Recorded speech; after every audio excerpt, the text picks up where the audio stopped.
Alberto Padilla.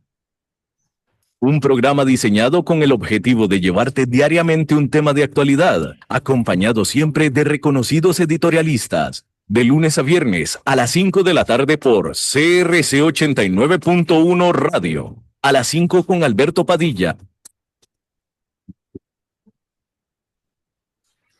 Hola, ¿qué tal? Saludos, bienvenidos a esta emisión de A las 5 con su servidor Alberto Padilla. Muchísimas gracias por estarnos acompañando. Gracias por estar ahí. Le mando cálidos saludos desde la señal de CRC 89.1 Radio en San José, Costa Rica, desde donde estamos transmitiendo hasta el punto, en el tiempo, en el espacio en el que usted nos está escuchando, porque estamos saliendo en diferentes vías simultáneamente, por ejemplo, en Facebook Live, en la página de este programa, A las 5 con Alberto Padilla. Estamos disponibles en el canal de YouTube de este programa. Estamos en podcast en las principales plataformas, Spotify, Apple Podcast, Google Podcast y otras 5 importantes más. Aquí en Costa Rica, este programa que sale en vivo en este momento a las 5 de la tarde, se repite todos los días a las 10 de la noche aquí en CRC 89.1 Radio. En esta ocasión me acompaña, como usualmente lo hace, tratando de controlar los incontrolables, el señor David Guerrero y la producción general de este programa, siempre poderosa, desde Colombia, a cargo del señor Mauricio Sandoval. Déjeme comenzar informándole que las fuerzas de defensa de Israel liberaron o dieron a conocer los resultados de una investigación preliminar sobre el ataque que hizo estas fuerzas de seguridad sobre el hospital más importante de Gaza este lunes, y las fuerzas de defensa dijeron que ellos estaban tratando, las fuerzas de seguridad o las fuerzas de defensa, estaban tratando de destruir una cámara. Fíjese, o sea, en fin, yo no le voy a poner mayores adjetivos a esto, pero, o mayores calificativos, usted los podrá poner. Primero que nada, las fuerzas de defensa admiten lo que hicieron. Ya desde el lunes ya habían dicho que se disculpaban por haber matado a inocentes. Ellos aparentemente estaban infiriendo que habría alguien que no sería inocente, pero que sí hubo inocentes y que se disculpaban por esos inocentes. Bueno, ahora están diciendo que el ataque en realidad era para destruir una cámara de video, una cámara de vigilancia que había sido instalada ahí por Hamas. Bueno, pues en ese intento de destruir esa cámara, mataron a 20 personas, incluyendo a 5 periodistas. Hay que decir que, mientras tanto, el bombardeo de Israel alrededor de Gaza durante la noche mató a otras 34 personas. Mientras tanto, en Israel, manifestantes en la calle estuvieron exigiendo la liberación de los rehenes y, en general, el fin de la guerra. Y bueno, otra cosa que es verdadera, primero que nada, matar a 20 personas porque uno estaba intentando destruir una cámara, algo está totalmente mal con esta guerra, algo está totalmente mal. Digo, porque uno pudiera entender, ¿verdad?, que hubiera un herido al tratar de destruir una cámara del enemigo. Ok, ok, herimos a alguien, pero matar a 20 personas me parece un chiste, parece un mal chiste. Eso es por un lado. Por otro lado, la información que se tiene es que hubo 2 ataques al hospital seguidos con varios minutos o algún tiempo de diferencia, de tal manera que cayó una bomba, se acercó la gente a tratar de ayudar, a ver qué pasaba, etcétera, etcétera, y cayó la siguiente bomba. Así es que, de nuevo, algo muy malo tiene que estar pasando. Algo muy malo. O sea, esto está muy putrefacto ya, demasiado putrefacto. No puede ser posible que por la intención de destruir una cámara hayan muerto 20 personas. O sea, no puede ser posible. Digo, literalmente, lo que se pudo, o sea, si es que es cierto el cuento de la cámara, ¿verdad? Es decir, la intención de las fuerzas de Israel, pero eso se pudo haber hecho con un francotirador, hombre, con un, con una resoltera se pudo haber hecho, destruir la cámara. Pero decir, vamos a destruir esa cámara y echamos una bomba de 1 tonelada, algo está muy mal aquí, demasiado mal, completamente. En fin, eso es allá en el frente en aquel frente de conflicto geopolítico.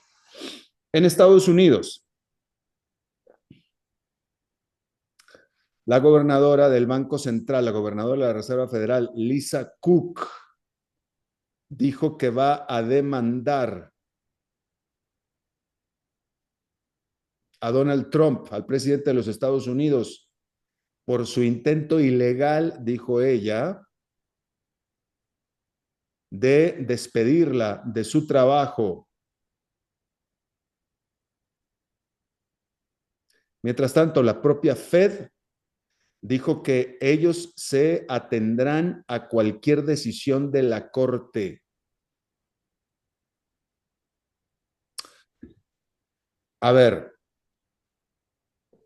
eh, aquí está pasando también algo muy grave porque en primera instancia, el presidente de Estados Unidos no tiene el poder de disponer, de despedir a un oficial de la Reserva Federal.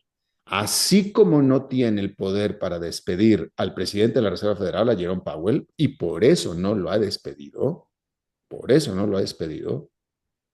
tampoco puede despedir a los gobernadores del Banco Central.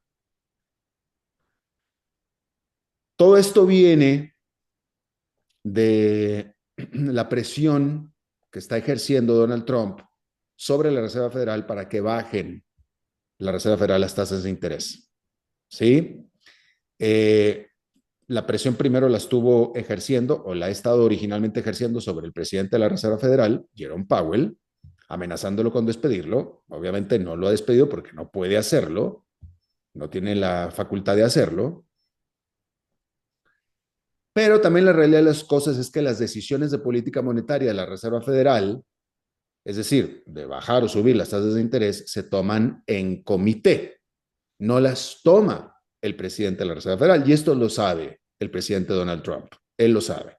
Por eso es que ahora cambió su presión hacia uno de los miembros de este comité, que es esta mujer, Lisa Cook, quien está acusada, tiene una acusación no oficial, tiene una acusación de haber falseado, mentido a la hora de solicitar un crédito hipotecario. Hágame usted el favor. Bien, y entonces él dice que la va a despedir. Obviamente, de nuevo, el fondo es que está haciendo esta campaña de presión para que bajen las tasas de interés. Eh, sienta muy mal precedente que la Reserva Federal diga que ellos van a hacer lo que la Corte decida. Es decir, ¿por qué la Corte va a decidir algo? Porque esta mujer, ya fue a demandar. Lo que quiere decir entonces que la Reserva Federal, aparentemente, esa es la óptica, que la Reserva Federal está claudicando, está capitulando de su independencia. Es decir, no está poniéndose del lado de su independencia, o mejor dicho, no está poniéndose del lado de su empleada, esta gobernadora Lisa Cook, y por tanto no está poniéndose al lado de la independencia y la autonomía que tiene el propio banco. Y esto sienta muy mal precedente, porque esta autonomía es sagrada, debería de ser sagrada. Ante esto, ante esto, los mercados, por supuesto, o el mercado, está muy al pendiente de esto, y ante este desdén que está haciendo la Reserva Federal, que no está defendiendo a su empleada y por tanto a su independencia,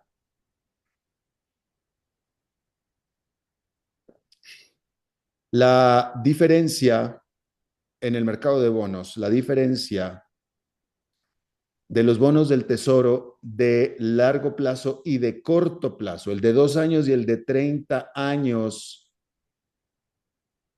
se agrandó a su más grande spread desde principios del 2022.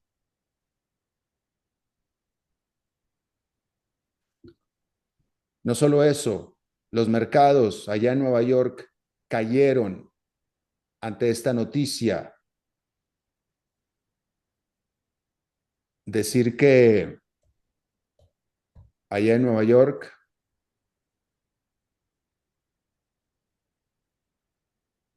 el índice industrial Dow Jones, bueno, no, fíjese que al final rebotaron, discúlpeme, al final rebotaron, venían cayendo durante casi toda la jornada y al final rebotaron, al final quedaron el índice industrial Dow Jones. A ver, déjeme veo bien esto porque no quiero estar diciéndole algo que no es, pero efectivamente rebotaron. Al final el índice industrial Dow Jones quedó con una pequeña, una subida de 0,3%, el Standard Poor's 500 con un avance de 0,41% y el Nasdaq Composite con una ganancia de 0,44%, después de que estuvieron operando durante prácticamente, en pérdidas importantes durante prácticamente toda la jornada, ante, según todos los análisis, el nerviosismo provocado por esta decisión del presidente Donald Trump y la posición que el Banco Central está tomando. ¿Sí? De todos modos, la inestabilidad en el mercado de bonos, en el mercado de deuda, es, eh, es preocupante, evidentemente es preocupante. Eh, ok. Eh, bien. Por cierto que estoy viendo ahora de último minuto, esta es una historia de la que no hablamos aquí en el programa y probablemente usted no la conozca, probablemente es muy local de Estados Unidos, pero la cadena de restaurantes de Estados Unidos muy conocida, Crackle Barrel, había desatado toda una polémica eh, había desatado toda una polémica por un cambio de imagen que estaba estrenando, un cambio de imagen que estaba estrenando. Esta cadena de restaurantes Crackle Barrel presentó hace solo un par de semanas su nuevo logotipo. Y yo me va a disculpar, pero yo no alcanzo a entender cuál es el origen de la queja o el señalamiento con este nuevo logotipo, que a mí me parece un logotipo de lo más sencillo, de lo más eh, sencillo, pues nada más, yo no, pero no sé qué, no he alcanzado a entender qué es lo que tiene este logotipo que causó la molestia de los MAGA, causó la molestia de los MAGA, pero no entiendo por qué. Francamente, no estoy entendiendo. No tienen ningún elemento visible que yo pueda ver, no sé qué sea, si el color o qué, pero resaltó, ya sabe usted cómo está ahorita estos tiempos, que no está el horno para bollos, pero recibió la crítica del movimiento MAGA, este nuevo logotipo. Acto seguido, obviamente, el presidente Trump metió la cuchara también, y ahora la noticia es que después de todo esto, a solo 2 semanas o menos de haberlo presentado, Crackle Barrel está cancelando este nuevo logotipo. Lo canceló, ya definitivamente lo canceló. Bueno, ahí lo tiene usted. Bien, mencionarle que Australia acusó a Irán de haber realizado los ataques incendiarios sobre un restaurante judío en Sydney y una sinagoga en Melbourne en el año pasado. Decir que a raíz de entonces, Australia canceló sus relaciones diplomáticas con Irán y expulsó a sus diplomáticos. También dijo que va a designar a las guardias revolucionarias islámicas pertenecen a el régimen de Irán como un grupo terrorista después de que los ligó con estos ataques. Bueno, allí en el programa de este lunes, el cual, por cierto, no está todavía en redes sociales, me va a disculpar, me estaban reclamando sobre las redes sociales del programa. Toda la semana pasada no hubo podcast, no se subieron los programas a las redes sociales toda la semana pasada, puesto que yo no estuve, yo soy el que lo hago, entonces si no estoy yo, entonces no se hace, entonces no se subieron, pero ayer sí estuve, pero no lo hice. No, ya se retoman las redes sociales a partir de hoy, de este martes. Pero de cualquier manera, pero está en Facebook, eso sí. Pero este lunes estábamos entrevistando acerca de esta medida del gobierno de Donald Trump de tomar una participación del 10% sobre Intel, la productora de microprocesadores. Bueno, pues este martes, el secretario de Comercio de los Estados Unidos, Howard Lutnick, dejó ver que la administración Trump está considerando el comprar participaciones accionarias en compañías de defensa de los Estados Unidos. En una entrevista para el medio CNBC, el secretario de Comercio llamó o calificó a la gigante de defensa Lockheed Martin, esta empresa aeroespacial, como básicamente una división del gobierno de los Estados Unidos. El cliente principal por mucho, el cliente monopólico de Lockheed Martin es precisamente el gobierno de los Estados Unidos. Y bueno, hay que decir que las acciones de la Lockheed Martin saltaron cuando se dieron a conocer esta noticia, que se da de nuevo después de que la semana pasada el gobierno anunciara una participación del 10% en la atribulada productora gigante de microprocesadores Intel. Bueno, la farmacéutica también gigante estadounidense Eli Lilly dijo que su píldora experimental para pérdida de peso, orfoglipron, efectivamente ha ayudado a pacientes con diabetes tipo 2 a perder casi el 10% de su peso corporal en sus últimas ya avanzadas investigaciones y pruebas. Eli Lilly planea pedir la aprobación reguladora este mismo año. Decir que el mercado de las drogas antiobesidad, el cual se espera que alcance los 95,000 millones de dólares en valor para el año 2030, está dominado por inyecciones, pero las píldoras son las que se están considerando que son la clave para hacer esto masivo, verdaderamente masivo. Bueno, la empresa que se llama Trump Media and Technology Group, que en español sería el Grupo de Tecnología y Medios Trump, que usted ya sabe a quién pertenece, ¿verdad? Dijo que creará una compañía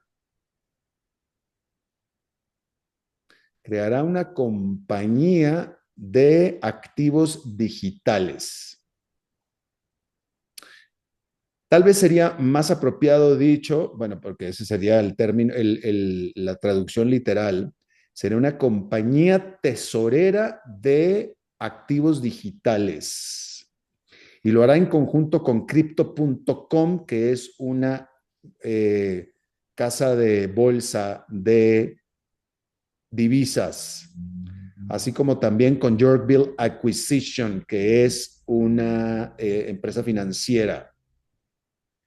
Esta nueva compañía planea levantar 6.400 millones de dólares para comprar al CRO, que es el token digital nativo de Crypto.com.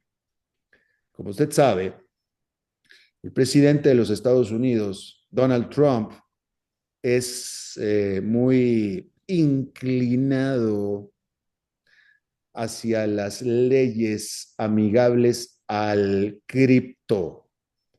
Y su familia, toda la familia Trump, gradualmente ha estado expandiendo su portafolio de activos digitales. Bueno, o sea, ya no, esto ya no sorprende. Digo, francamente, ya no sorprende. No sorprende porque ya es abierto. No estamos conjeturando acá. Es totalmente abierto, es descarado.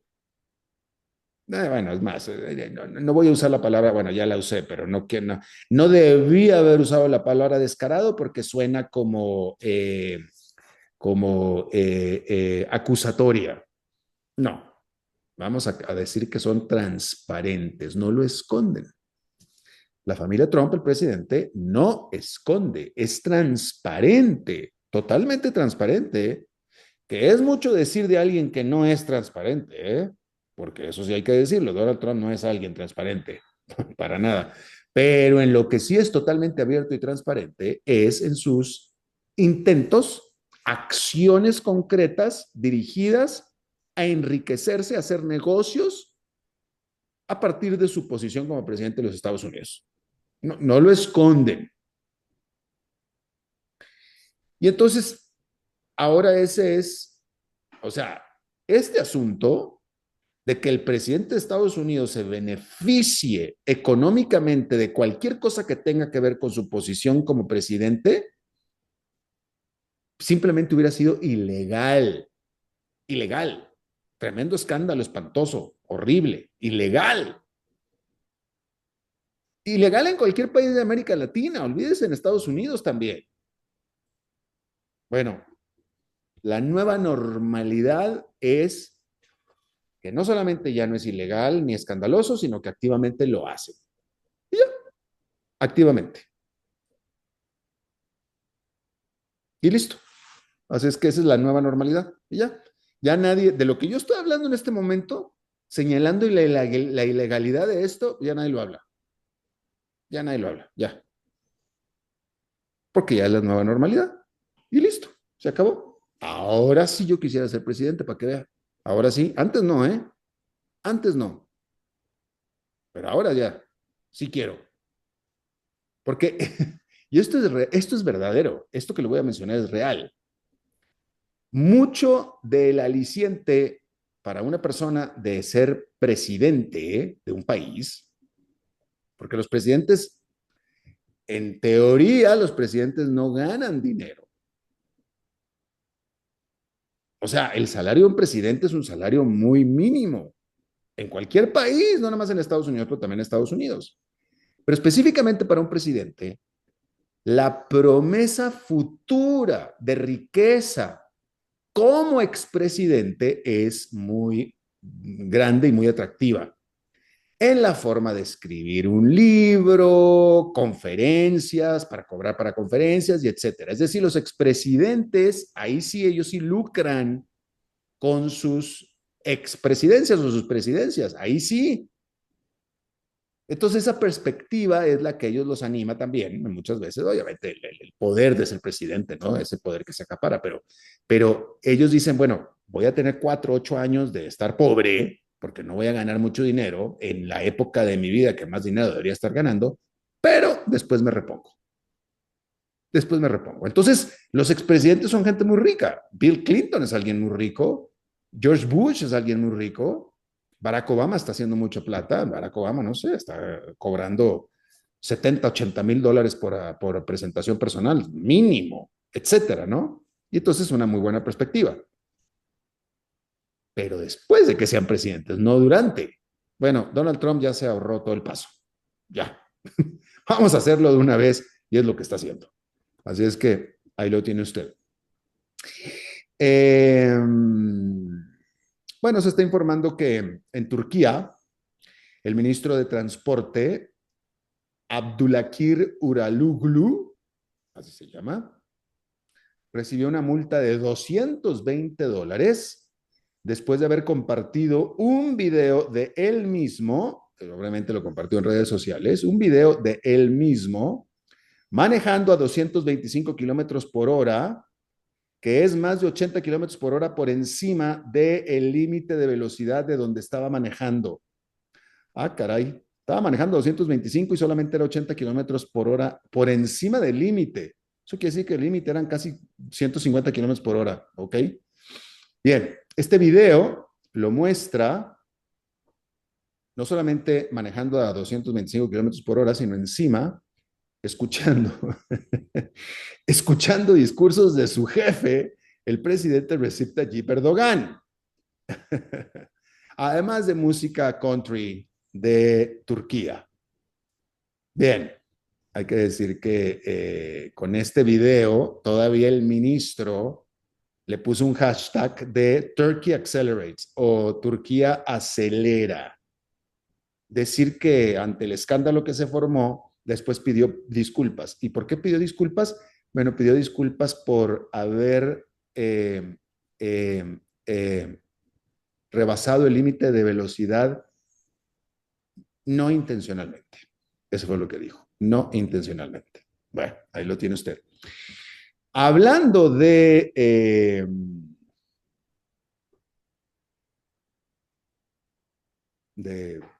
la multa y etcétera, me va a usted disculpar si aparento faltar de humildad y tomar el privilegio de quien tiene este micrófono para hablar de un asunto personal que me acaba de suceder, pero que muy probablemente le ha sucedido a más gente y son dos cosas las que me anima a hablar de este tema que voy a hablar en este momento, porque es un tema que me pasó a mí en lo personal, que en teoría no debería ser noticia, pero si me pasó a mí, muy probablemente ya le pasó a dos personas. Y aparte es por la impotencia que siento de el robo y el despojo al que fui sometido por parte de una compañía grande y establecida.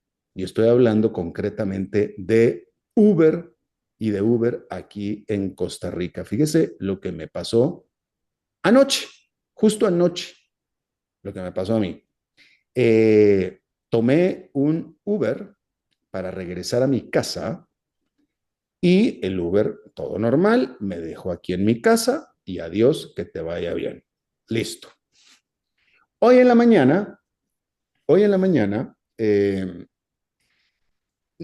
recibo, noto en la aplicación de Uber en mi teléfono, estoy en mi teléfono, donde Uber, la aplicación de Uber me dice, notamos que tu viaje terminó en un destino diferente al que tú pusiste. ¿Todo bien?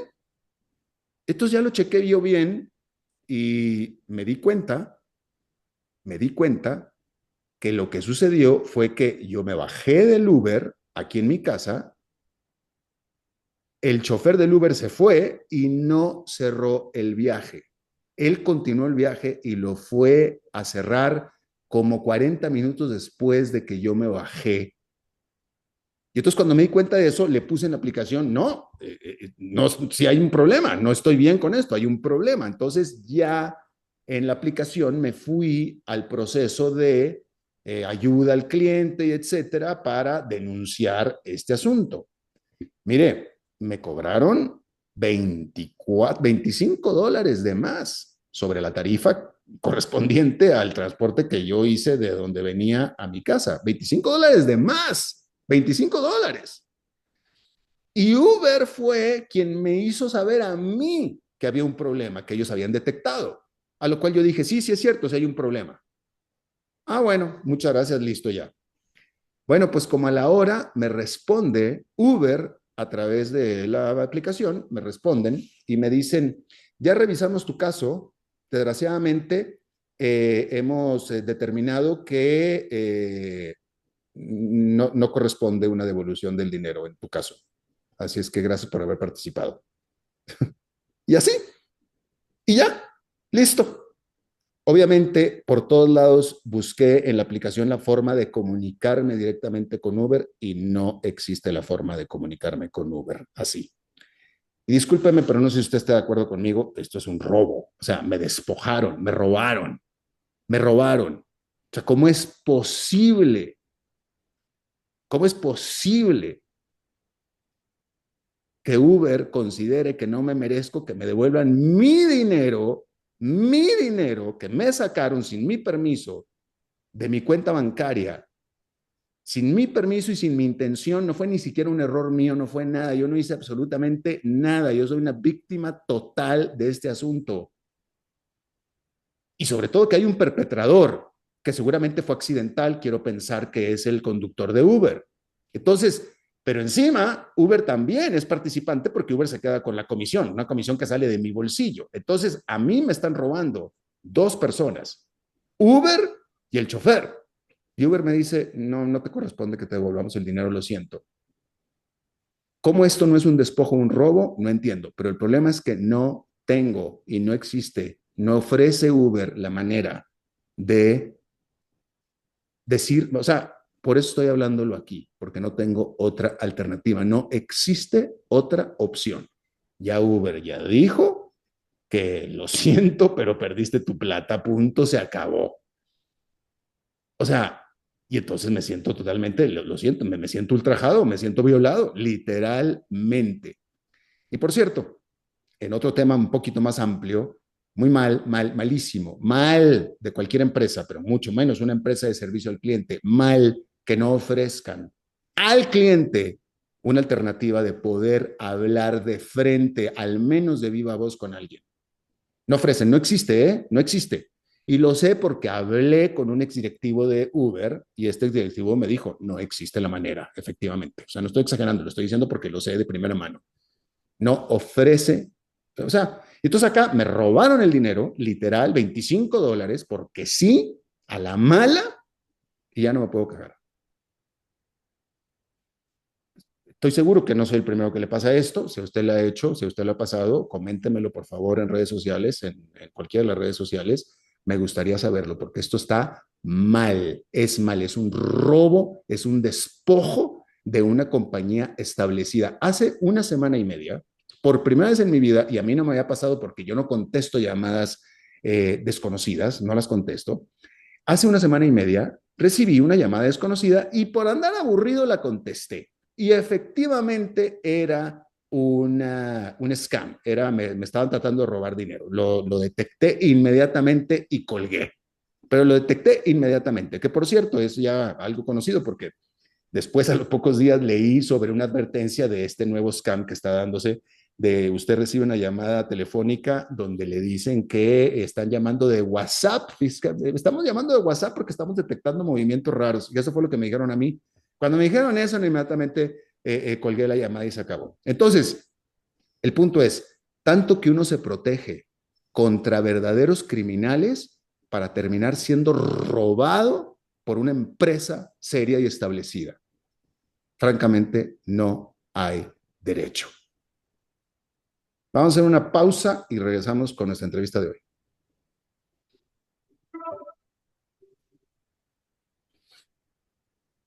Continuamos escuchando a las 5 con Alberto Padilla.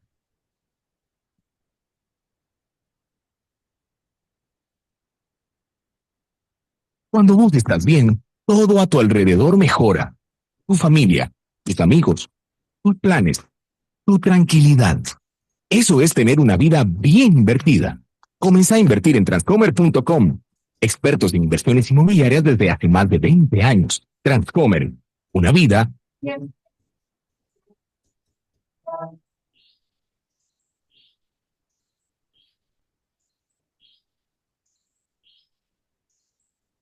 Seguís escuchando a las 5 con Alberto Padilla.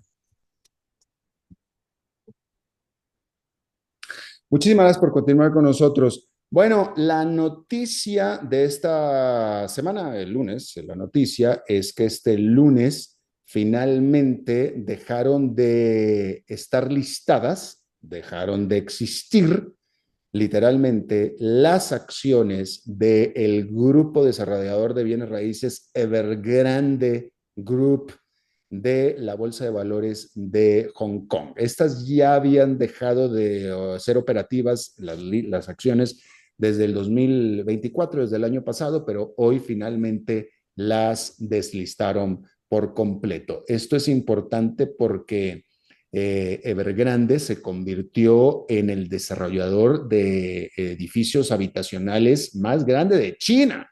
Imagínese usted, si es el más grande de China, es el más grande del mundo, se acabó. ¿Sí?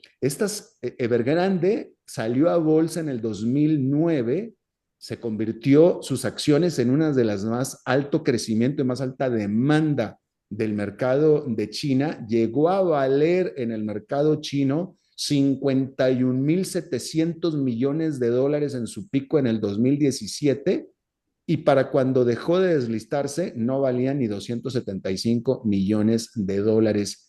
Y los problemas de deuda y de todo lo que trajo el colapso de Evergrande fue lo que inició el origen de los problemas económicos que China todavía tiene hasta este momento. Está con nosotros y le agradezco muchísimo de vuelta Axel Martínez Betanzos, licenciado en Relaciones Internacionales. Él es parte del FES o FES Aragón de la UNAM y es especialista del posgrado de Instituciones Administrativas de Finanzas Públicas y experto en temas de China.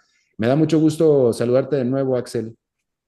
¿Qué tal, Alberto? Muy buenas tardes a ti y a tu auditorio.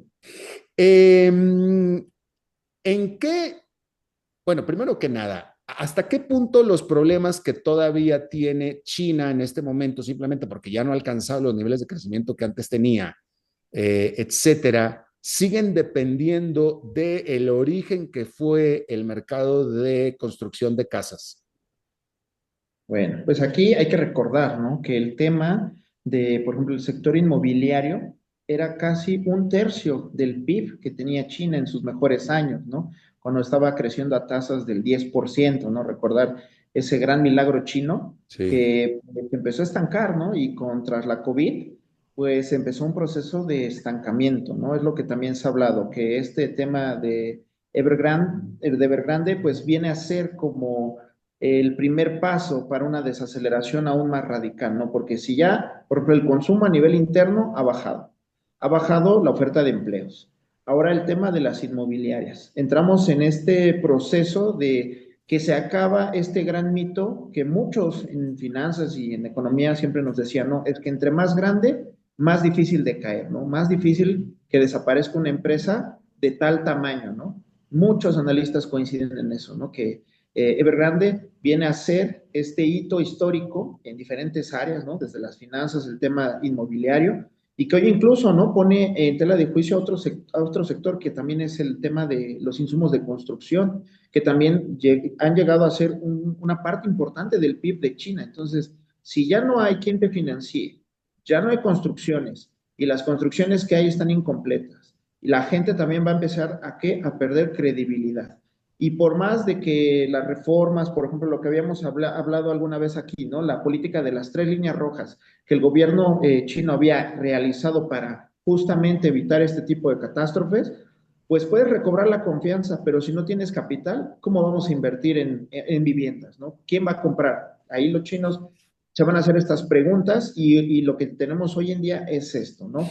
Tal vez no una crisis escalonada, hasta ahora, pero sí es importante tomar en cuenta de qué magnitud es este tema. Las tres líneas rojas que acabas de mencionar, ¿hasta qué? Efectivamente, tú mencionaste que las tres líneas rojas, esta política era para evitar burbujas como la que se creó con Evergrande o en el sector de construcción de casas en general. Pero yo te pregunto, ¿hasta qué punto esta política de tres líneas rojas fue el causante de la explosión de la burbuja? O sea, ¿hasta qué punto la aplicación y la implementación de estas tres líneas rojas fue decir, mejor la explotamos de una vez antes de que se haga peor este asunto? Sí, justo, Alberto, ese fue un tema sumamente fundamental, ¿no?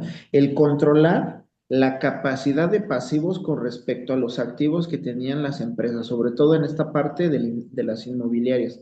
Y no es gratis que para el siguiente año, para 2021, es impagable la deuda, ¿no? La falta de liquidez que tenía Evergrande coincide justamente con esto, ¿no? Algunos analistas coinciden con lo que tú comentas, que básicamente China fue la que reventó, ¿no? Dijo, por aquí hay un tema, por aquí hay focos rojos. Vamos a ver quién puede con este tipo de cuestiones. En el momento en que cambia su marco jurídico, empieza a hacerse más restrictivo y empieza a buscar también que haya más transparencia, porque otro de los temas fue la falta de entrega de, por ejemplo, de los balances, de los estados de resultados, del flujo de efectivo que estaba teniendo, ¿no? Y esto obviamente mermó mucho en la confianza. Recuerdo que, por ejemplo, cuando empiezan toda la crisis, ¿no? De esta inmobiliaria, por ejemplo, antes de 2024 cayeron sus acciones casi un 99%. Se estaban vendiendo a punto $16, cuando en su mejor momento llegaron a costar muchísimo. Incluso a la compañía Evergrande se le conocía como la niña mimada, ¿no? Del sector financiero en Hong Kong, por todo el tema que desde, por ejemplo, desde 1996, cuando es fundada en la ciudad de Guangzhou, en la China continental, y que después empieza a entrar a la bolsa, ¿no? Pues en 2009 empiezan como ese tipo de cuestiones de incrementar y de ser como un favorito, ser un estandarte de todo lo que China estaba reflejando, ¿no? Y junto a esta parte de las líneas rojas, también algo que coincide mucho es el cambio en el modelo de producción y el modelo económico que estaba llevando China, ¿no? Priorizando mucho lo que era el comercio exterior y hoy en día centrándose en activar muchas de sus zonas que tienen asimetrías o están rezagadas. Y entonces cuando nota que muchas de estas regiones lo que necesitan es un incremento en cuestión de movilidad y de infraestructura inmobiliaria, se da cuenta de que por ahí estaba ese gran elefante en la sala, ¿no? Evergrande teniendo pues esta cuestión de seguir endeudándose, de recibir capital pero sin terminar proyectos, sin entregarlos, ¿no? Incluso hoy en día son más de 1,300 proyectos en 218 ciudades dentro de China que no se van a poder entregar y que faltaría ver qué va a hacer la República Popular China con respecto a esto. ¿No va a cubrir esa deuda? Ya lo hemos hablado aquí que dijo no, pero la realidad es qué va a pasar con esos proyectos, los va a acabar, va a generar a través de un tercero, va a generar un financiamiento para que las personas no pierdan eso que era su patrimonio. Entonces todavía hay muchos temas que discutir y sobre todo pues que Evergrande desde hace ya algún tiempo estaba trayendo consigo muchísimos escándalos. Incluso en 2021, cuando no paga su deuda, automáticamente ahí le empieza a pagar a quién, al dueño, a su ex esposa y al grupo de magnates que estaba junto con el dueño de Evergrande, ¿no? Le pagó 600,000 millones en activos que vendió en el momento en el que él ya no pudo pagar. Y justamente todo esto devino en un arresto domiciliario, incluso desde ese año fue 2023, cuando pasó toda esta situación, no se le ha visto en público a ese gran magnate, a este Hui Ka Yan, ¿no? Que era el dueño de Evergrande, ¿no? Entonces allí también vemos, pues, cómo pues, los gigantes, ¿no? Los famosos ladrones de cuello blanco, pues también en el sistema chino no son procesados, ¿no? Como en Occidente, recordar, por ejemplo, la crisis de Enron, ¿no? Que igual generó una crisis financiera y que también muchos quedaron pues sorprendidos de cómo la gente era la que terminaba pagando los platos rotos y los grandes de allá arriba parecería que no pasara nada. Fíjate que es interesante, en la de Enron efectivamente sí hubo gente que fue a la cárcel en Estados Unidos, pero en la crisis financiera macro del 2008, cuando cayó Lehman Brothers, Bear Stearns, etcétera, nadie fue a la cárcel en Estados Unidos. Pero volviendo al tema de Evergrande, Axel, si nos pudieras dar un compendio rapidito de cuál fue el origen del problema, porque Evergrande estaba operando, Evergrande lo que estaba haciendo era haciendo y vendiendo casas a un país que era China, que estaba creciendo a pasos agigantados, que estaba trayendo gente de la pobreza hacia la riqueza, que tenía el dinero para pagar estas casas. Entonces, todo iba muy bien. Había un mercado vibrante con un gigante desarrollador que estaba haciendo casas que los chinos estaban pidiendo y demandando y etcétera. ¿En dónde vino el problema? ¿En dónde vino el problema? Bueno, muchos coinciden que fue un modelo que estuvo realizando la compañía, que básicamente lo puedo resumir así, ¿no? Obtenía dinero, obtenía financiamiento para un primer proyecto, entregaba ese primer proyecto y habitaban en el proyecto, no había ningún problema. Empezó a tener una buena posición como un gran inmobiliario. El siguiente proyecto no lo entregaba, seguía financiándolo y ¿qué pasaba? Compraba tierras y empezaba un tercer proyecto. Y entonces así empezó esta cadenita. Primero sí entregaba, dejaba que habitaran y pues todos decían, no, son de calidad, todos los apoyos que hubo en su momento, ¿no? Para que la gente tuviera ya su propio domicilio, ¿no? Su propia casa. Pero más adelante de eso, ya no, ni siquiera llegó un momento en que vendía proyectos y ni siquiera los empezaba. Y entonces por eso mucha gente empezó a vivir incluso en edificios que están solamente en la estructura, ¿no? Revisando, por ejemplo, videos, fotografías, ¿no? De medios internacionales y de chinos, cuando estalla esta crisis, mucha gente dice, es que yo tengo un piso, yo compré un departamento. Y cuando le muestran, es que ese es tu proyecto y está inconcluso. Y dice, ¿cómo si yo ya terminé de pagarlo, no? Ya llevé mi deuda al máximo y yo ya cumplí con la inmobiliaria. Pero ¿qué pasaba? La inmobiliaria no concluía el proyecto, compraba tierras en otro lado, prometía otro proyecto y de ahí se financiaba, ¿no? Y aunado a esto, también mucha de esta deuda no solamente fue de particulares, sino de muchas municipalidades que también le entraban a este tipo de acciones, ¿no? Y que también fueron proyectos inconclusos. Entonces, ese fue como el modelo fallido, ¿no? Él trató de vender humo, de decir, bueno, yo ya entregué cuestiones tangibles, confía en mí, y pues mucha gente dice, sí, es una gran inmobiliaria, vean cuánto tiene la bolsa de valores, era lo que yo les conocía, ¿no? La niña mimada del mercado accionario en materia inmobiliaria, y pues, ¿qué fue lo que pasó? Este exceso de confianza que le dieron tanto, pues, sus acreedores como el gobierno chino, pues se pagó de esta forma, ¿no? Hubo este tipo de, llamémoslo, fraudes, ¿no? En cuestión inmobiliaria, porque vendían aquí grandes proyectos, ¿no? Integrales, y también algo sumamente fundamental, le tocó la época en donde se incrementó el uso del espacio habitacional. Y es así que podía cobrar millones de yuanes para que una familia tuviera un departamento. Entonces, todo esto se une a la gran cantidad de pasivos que llegó a tener en su momento, ¿no? Por ejemplo, en 2021 no pudo pagar los 300 mil millones de dólares que ya estaba arrastrando.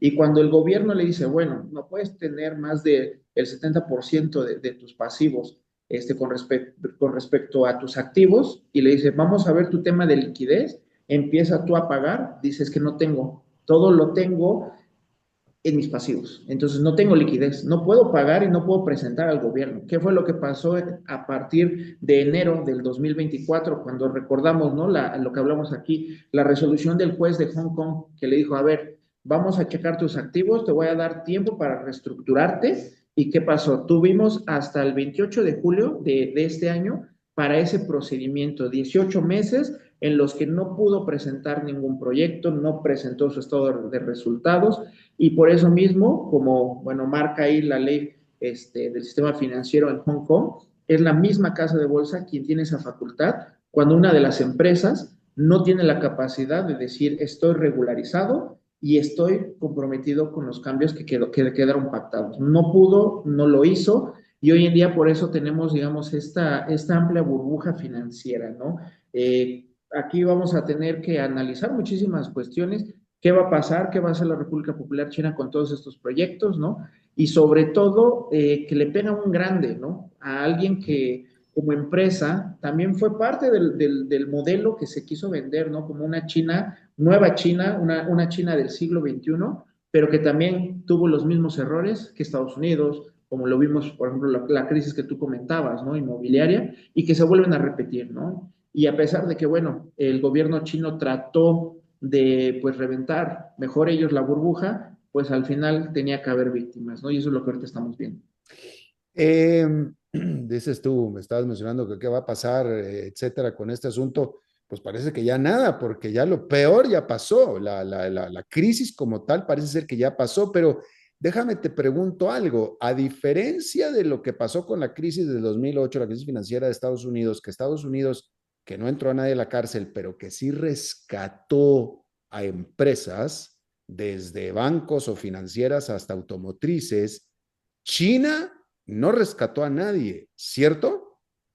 Así es, ¿no? China, igual me acuerdo que ya lo habíamos hablado un poco aquí, su decisión fue: no voy a hacer lo que Occidente hizo. No rescató, ya no le inyectó más financiamiento, le dio el tiempo suficiente como para poder hacer lo que marca la ley, no lo hizo, ¿no? Aquí lo preocupante va a ser, uno, que muchas de las personas han perdido confianza y entonces eso va a ser muy difícil para el sector inmobiliario, ¿no? Los créditos, ¿no? La misma palabra crédito, ¿no? Credo, confianza, creo en ti. Va a ser muy difícil, por lo menos en un corto plazo, que la gente se aventure a comprar cierto tipo de proyectos, ¿no? Porque ¿quién nos va a garantizar que no pase lo mismo, que el tema Evergrande vuelva a suceder?